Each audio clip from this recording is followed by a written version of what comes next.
আর এইটা কি করলো, সকাল সকাল আমার বিজয় দিল আর আমি দেখতে পাই নাই। সরি, আমার পুরো কাপড়টারে নষ্ট বানাই দিলাম। এক জায়গায় যাইতেছিলাম, আমার বিজয় দিয়ে এখন বলতেছে সরি, দাঁড়া এখনই তোরা দেখাইতেছি। এনে তোরা আমি বিজয় দিলাম, আমার সাথে পাঙ্গা নিছ, আজকে তো তোরা আমি ছাড়বো না। এখান থেকে প্যাক নিয়ে দিমু, প্যাক বড়াইয়া, তারপরে দেখবো তুই আমার কি করস।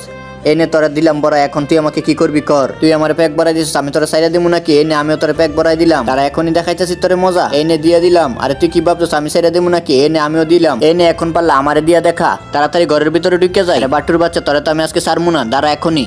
এখন তাড়াতাড়ি দরজাটা লাগাই দেই। বাট্টু তো মেয়েটারে প্রেমে ফেলাই দিল, আমিও যদি মোটুর সাথে এমন করি তো মোটু আমার প্রেমে পড়ে যাবো। এখন যাই বালতিটা নিয়ে মোটুর উপরে পানি ঢেলে দেই। এনে মোটু তোর বিজয় দিলাম। আর তুই আমার বিজয় দিলে আমি তোর ছাড়বো না, কেন আমিও তোর বিজয় দিলাম। এখন এই সুযোগে চুম্মাটা দিয়ে দিই, তারপর মোটু আমার প্রেমে পড়ে যাবো। বন্ধুরা, তারপর এই লোকটির সাথে যা হয় তা দেখলে তুমি আস্তে আস্তে অজ্ঞান হয়ে যাবে। কিন্তু তা দেখার আগে তোমাকে যদি কেউ জিজ্ঞেস করে তোমার কাছে 1 কোটি টাকা বেশি না মা বেশি দামি, তাহলে তুমি কোনটা বলবে? তোমার উত্তর যদি আমার মতো মা হয়ে থাকে তাহলে চ্যানেলটি সাবস্ক্রাইব করে ভিডিওতে একটি লাইক করে দিবে।